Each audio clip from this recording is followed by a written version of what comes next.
And I was reading this one I'm showing people. It says, woman missing since 2020, found living in a tent in Utah, eating moss and grass. Law enforcement had to admit that she actually wasn't doing anything wrong. But basically, this woman just walked off from society, left her car behind, pitched a tent, started drinking water out of the river, eating moss. She might actually be smarter than the other 99% of people there. It looks like she's ahead of the game, almost. Not almost. Imagine the skills she knows in wild foraging.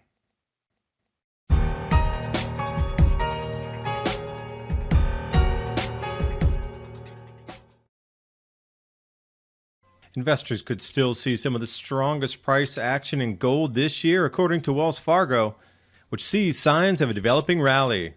Money managers believe we could see inflation reach new levels that we have not seen since the Jimmy Carter era.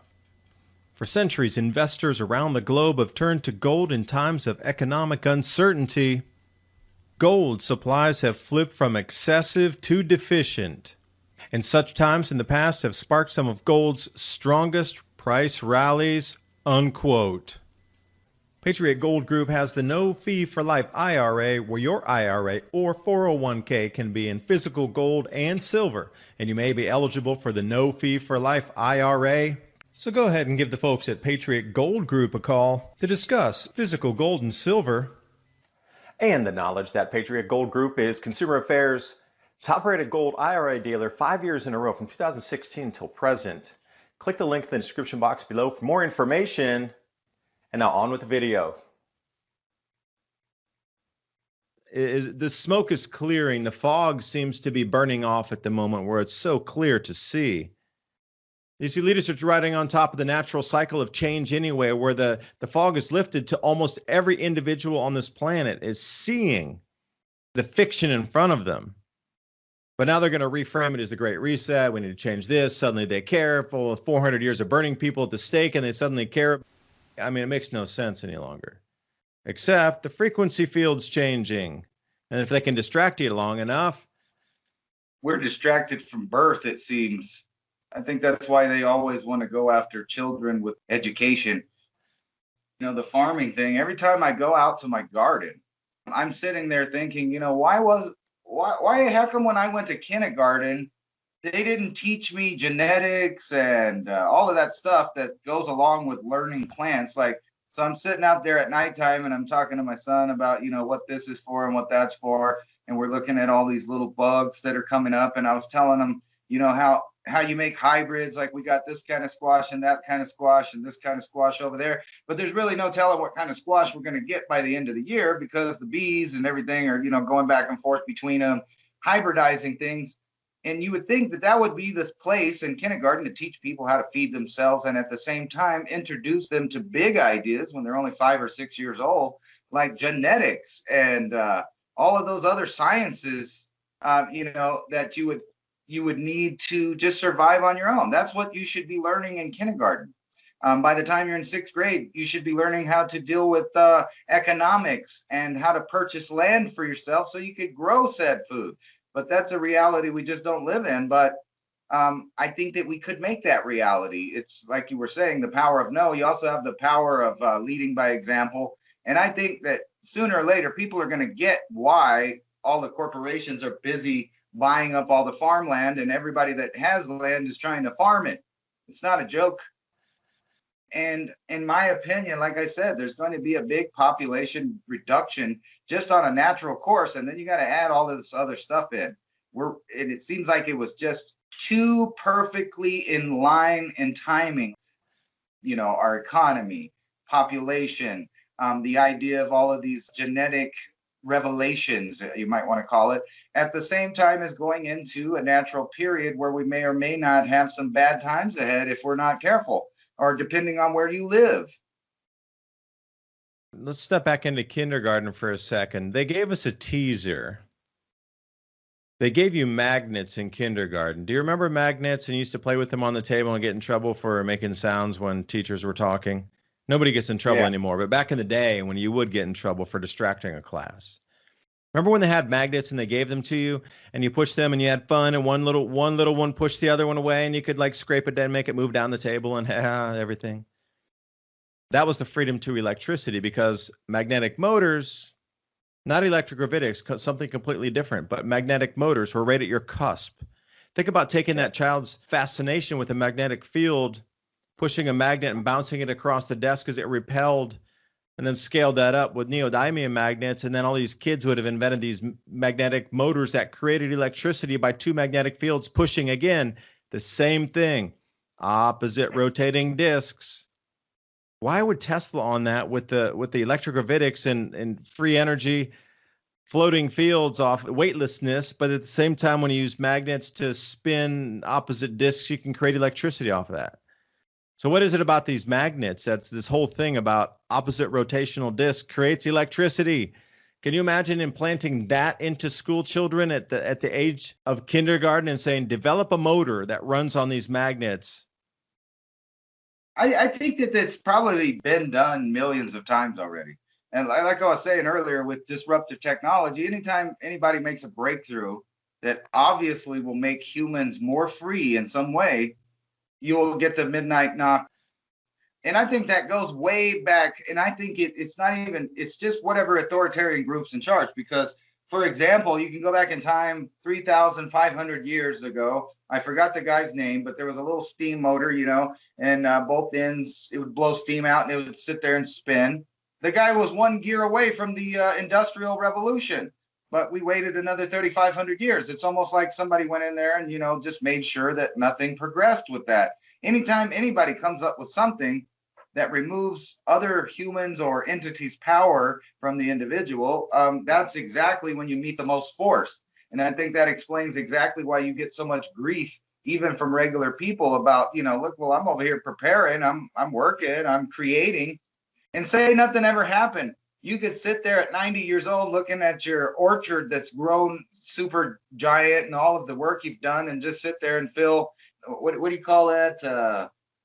Content, I guess, or fulfilled, I should say, knowing that you just built that. Does that really hurt your feelings to think that somebody in the future will enjoy what you built if nothing happens in your lifetime? I don't think it bothers you.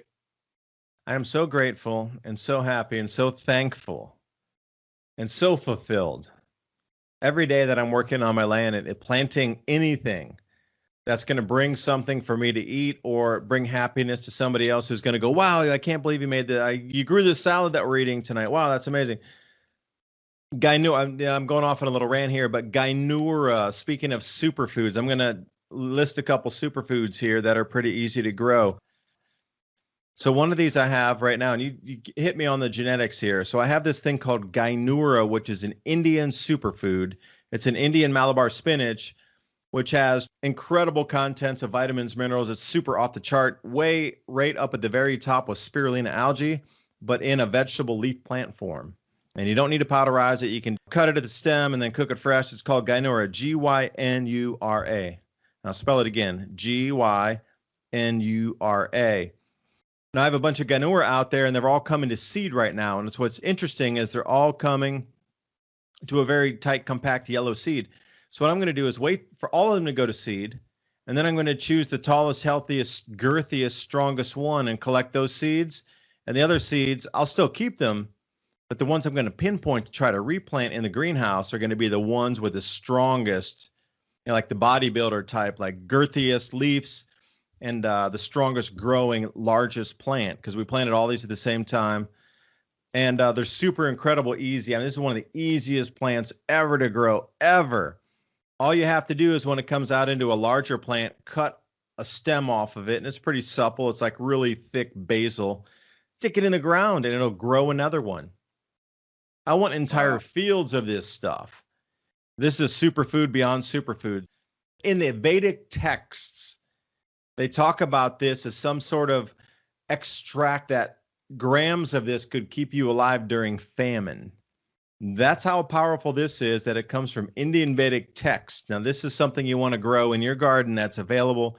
You can order it online. You can get the starters, just plop them in a tray, a bowl, anything you can put it into.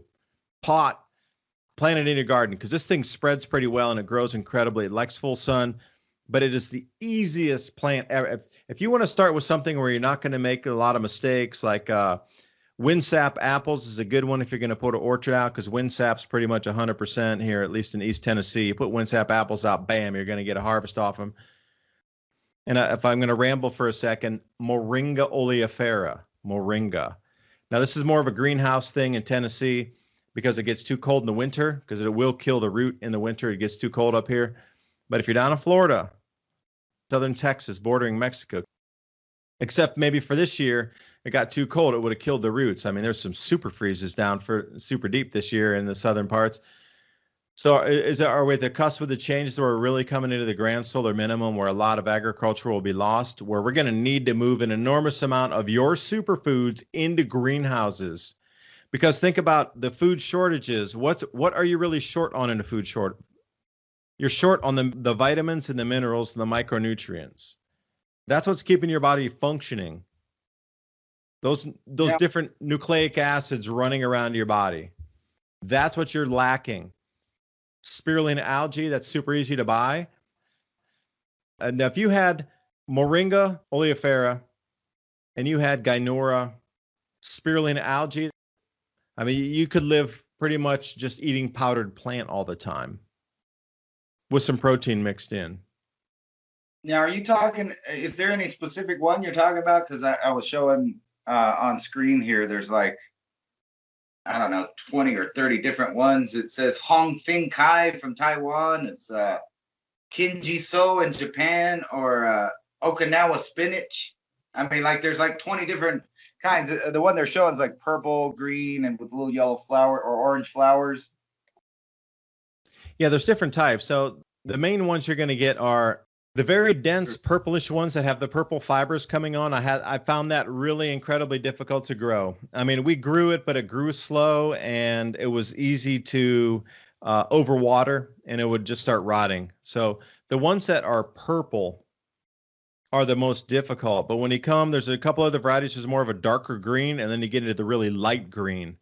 So the darker green varieties and the really incredibly vibrant, like super almost optic green, light green ones, those are like weeds. You literally plant them in, and they're all from the same family of Gynora.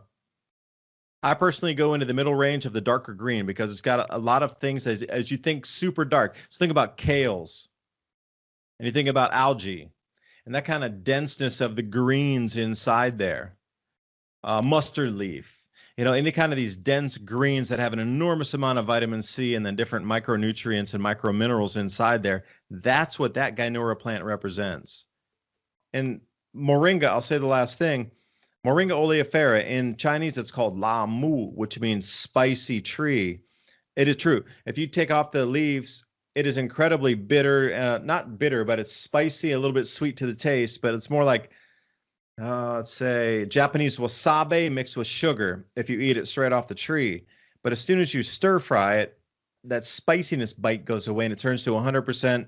I wouldn't say sugar, but it's very, very light, sugary, like a sugar snap pea. Yeah. It changes state after you stir fry it. It takes that bitter wasabi out of it.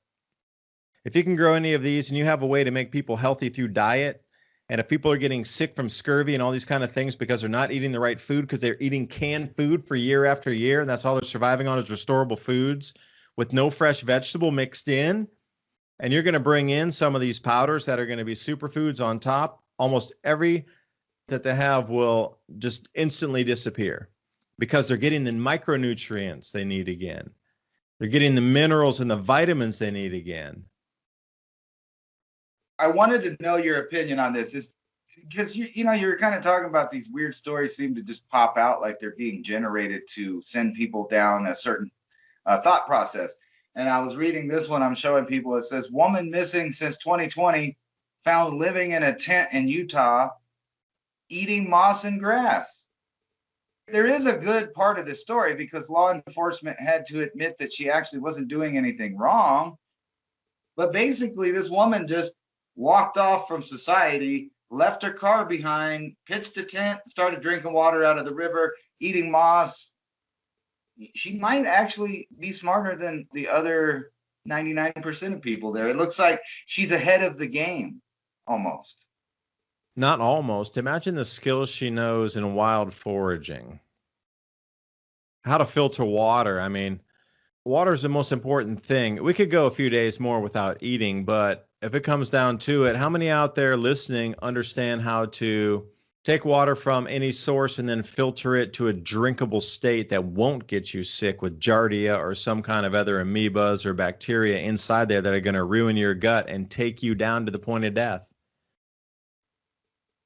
That one account I read, it was called A Year in Hell, and it was about the Bosnian War. And there was somebody who did a full expose about all the experiences in their neighborhood and how they lived that experience for almost 2 years of being in a siege, and how they survived, and all the tips and tricks on what you want to do or don't want to do, how you'll be taken advantage of, how people bonded together. But one of the things they kept coming back to again and again and again and again and again, water filtration.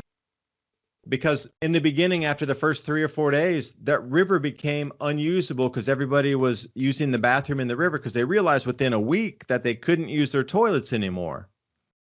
What'd they do? They threw everything in the river. The river became the disposal system instantly. So if you think, well, there's this beautiful river, I'm just going to get my water out of there and I'll be at, nah, hold on a minute. If you're anywhere near habitation and understand how water can become contaminated, and it's not from the infrastructure actually breaking down. It's more of what we as humans would naturally do. We take our excrement and we try to get rid of it out of our house. I just thought it was bizarre that the law enforcement went out of their way to have to say, well, she didn't actually break any laws by not telling anybody, leaving her phone behind and just going out and living. But it seems like there's only two paths right now. And, you keep talking about people changing their vibration. It seems like people are getting smarter. It's not really smarter. It seems like they're getting more in tune with what they need to do. I could see how it could be too much for someone to take in if they have a belief system that incorporates that these authoritative sources are telling them the truth all of the time. I mean, think about the amount of fear that they produce versus the things that you have to really be afraid of that they don't mention. But think about that. You lock somebody in a room, you can't leave your room, and all you're giving them is the programming coming through that thing called the TV. It's even worse than that. They don't even use the TV anymore. They have a little phone device that they literally stick to their own eyes.